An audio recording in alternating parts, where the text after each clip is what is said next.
Hello vlog! Welcome to my guys! Ang nakikita nyo ngayon dito ay view sa aming terrace.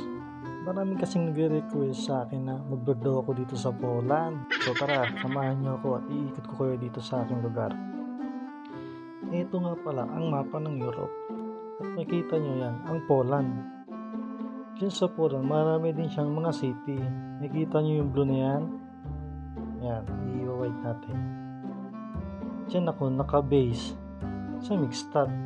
Minsan ako nagtatrabaho ngayon. Ayan.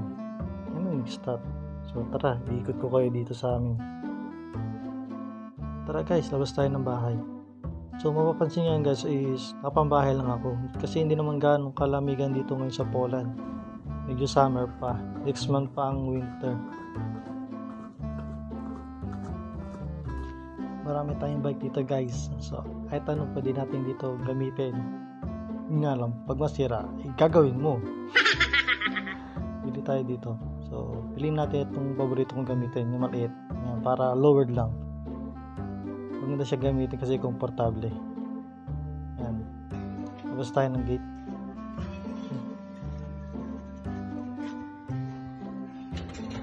So yan guys, may mga makikita kayo dyan mga green ang basura namin yan kasi tapunan yung basura kayo.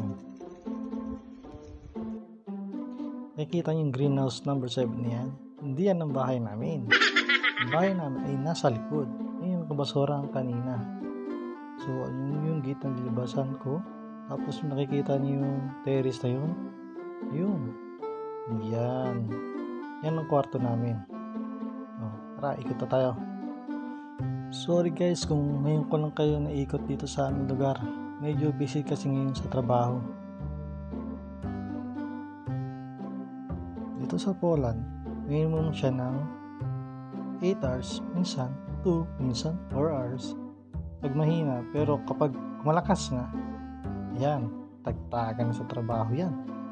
Yung tipong gustong gusto mo na umuwi kasi 12 oras, 14 oras ang maximum. Minsan pa ka, nagsi-16 hours kapag minaanas. Pero okay naman ang sahuran dito. Maganda. Per hour kasi ang bayad nila. Hindi katulad sa ibang lugar, piksang oras, ganun lang ang bayad. Nakapix lang din ang sahod. Kaya kapag may katanungan kayo tungkol dito sa Poland, dito lang kayo sa comment na kayo dyan. Sasagutin natin yan sa susunod na video. At ito na nga guys, minsan isasama ko kayo dyan sa pizzeria para malaman nyo kung gaano kasarap ang pizza dyan guys. Dito nga para sa Poland guys, kapag may mga pedestrian lane, kusa nang humihinto ang mga sasakyan dito. Di katulad sa ibang lugar, pedestrian lane na, diretso pa rin. Dito, napaka-responsable mga tao.